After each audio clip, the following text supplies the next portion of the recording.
Պարոն Առաքելյան, ես ուղղակի եթե թույլ տաք էլի պարոն Վարդանյան, մինչև հիմնական օրակարգին անցնելը ուզում եմ շնորհավորել ձեզ եւ մեզ բոլորիս բյուջեի քննարկումները այս վերանորոգված եւ լուսավոր սրահում անցկացնելու համար վերջապես այս սրահը աշխատանքային կարելի ասել հավուր պատշաճի տեսք ստացավ։ Ես միանում եմ արդիականացման այս գովեստի խոսքերին, շնորհակալություն պարոն Առաքելյան, բայց ոնց հասկանում եմ մյուս տարի այս հնարավորությունը այլևս չենք ունենում։ Խնդրեմ։ Շնորհակալություն խոսքերի համար, մյուս տարի, չէ, ընթացիկ վերանորոգումների մասով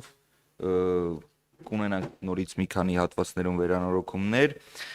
հարգելի նախագահողներ, падգամավորներ եւ գործընկերներ, ձեզ եմ ներկայացնում Հայաստանի Հանրապետության 2026 թվականի պետական բյուջեի նախագծով ազգային ժողովի հատկացումների ֆինանսական եւ ոչ ֆինանսական ցուցանիշները։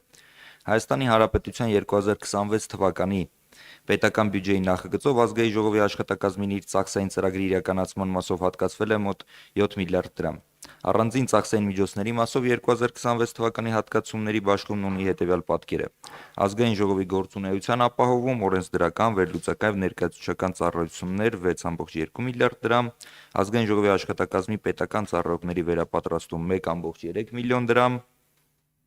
ազգային ժողովի դերի բարձրացման ուղղված միջոցառումների իրականացում 168.8 միլիոն դրամ, այստեղից 114.8 միլիոն դրամը կազմում է ազգային ժողովի համար ՄԱԿ-ի կողմից իրականացվող Նոր Հայաստան ժամանակակից խորհրդարան ծրագրի համաֆինանսավորումը։ Միջազգային խորհրդանական կազմակերպությունների անդամակցության վճարներ 150.9 միլիոն դրամ եւ աջակցություն կուսակցություն եւ կուսակցությունների դաշինքներին 520.7 միլիոն դրամ։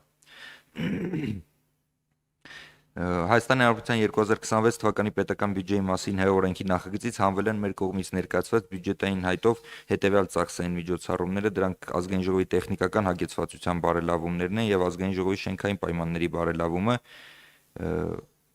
Մեր կողմից առաջարկվել է 2026 թվականի բյուջեով որպես առաջնահերթություն դիտարկել ազգային ժողովի տեխնիկական հագեցվածության բարելավում 50 միլիոն դրամ եւ ազգային ժողովի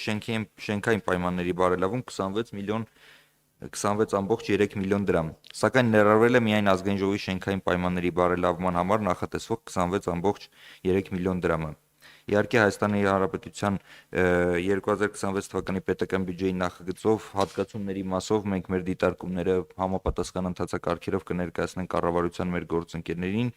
որովհետև հաշվի առնելով գալիք տարի համապետական ընտրությունները ազգային ժողովի